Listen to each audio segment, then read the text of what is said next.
Wilujeng sonten pamirsa, tepang deui di acara BK dina dinten ieu Rebo, kaping 20 Oktober 2024. Abdi Dea Anastasia Melienda. Di dieu abdi bade ngalaporkeun hiji kajadian tragis nu kajadian di Kota Bandung. Aya awewe inisial E alias Elsa nekat maotan kabogohna sorangan anu inisial A alias Agil. Korban dipaehan ku awewena sabab kapanggihan duaan jeung awewe nu lain. Kajadian ieu ngahebohkeun warga anu di Kota Bandung jeung langsung ditanganan ku polisi. Aya lalaki inisial A alias Agil anu ngahebohkeun warga Bandung. Anjeunna kapanggih maot di jero imahna di Kota Bandung. Waktu indung korban mulang jeung ningali anakna maot, indung korban langsung ngalaporkeun kajadian ieu ka polisi. Awalna keur abdi angkat ka bumi sepuh abdi. Ngadadak pas abdi uih deui ka bumi ka ambe bau hangru ti jero bumi. Pas abdi lebet ka bumi ka jero bumi ninggal murang kalih abdi ngagoler pinuh ku getih kaluar getih tina awakna. Tuluy abdi panik langsung ngahubungi polisi. Saenggeus polisi datang langsung ngecek CCTV katingali dina CCTV anu maehan kabogohna Agil.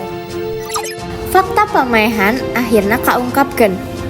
Awewe inisial E alias Elsa kabogohna rupana jadi palaku pamaehan Agil. Diduga palaku maehan korban kusabab korban salingkuh anu nyebabkeun kabogohna ambek pisan. Jadi pamirsa, ti kasaksian indungna Agil kapanggih paeh di jero imah.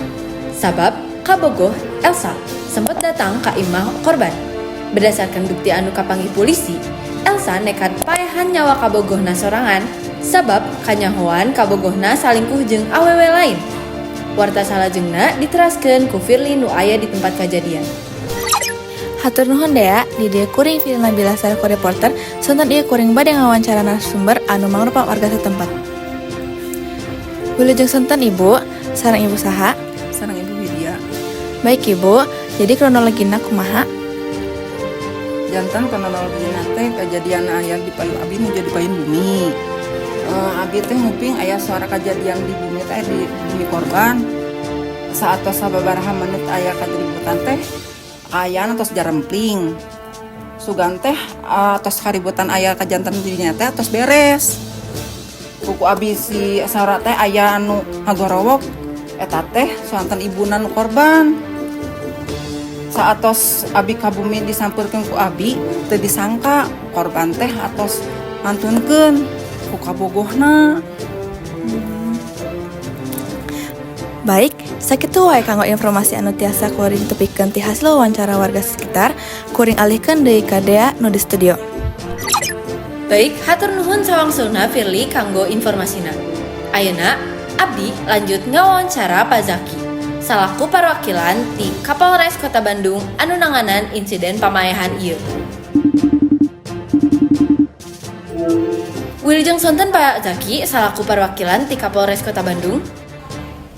Wilujeng sonten. Baik Pak, jadi kumaha kronologi kejadian maotna korban di imahna sorangan?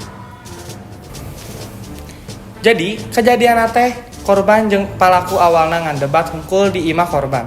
Tapi sebab palaku emosi ka korban, akhirna palaku nikam korban ku peso nu aya di imah korban. Akhirna sanggeus palaku mastikeun korban geus paeh, palaku ninggalkeun tina imah korban. Sakitu we informasi ti Kapolres Kota Bandung. Baik, hatur nuhun Pak Zaki kanggo informasi anu geus disampaikeun. Baik pamirsa, sakitu wae informasi anu bisa abdi tepikeun seputar insiden nu keur diloba omongkeun.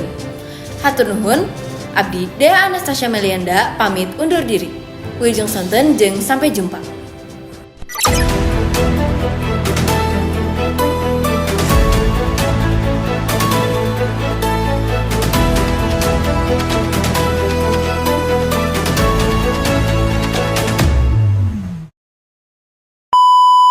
Diam, sok, Dek. Wilujeng sonten Pak Zaki, salah Wilujeng sonten. Hah? Zaki salaku perwakilan TK Polres Kota Bandung. Wilujeng Sonten. Baik Pak, jadi kumaha? Dah. Wilujeng Sonten Pak Zaki salaku perwakilan TK Polres Kota Bandung.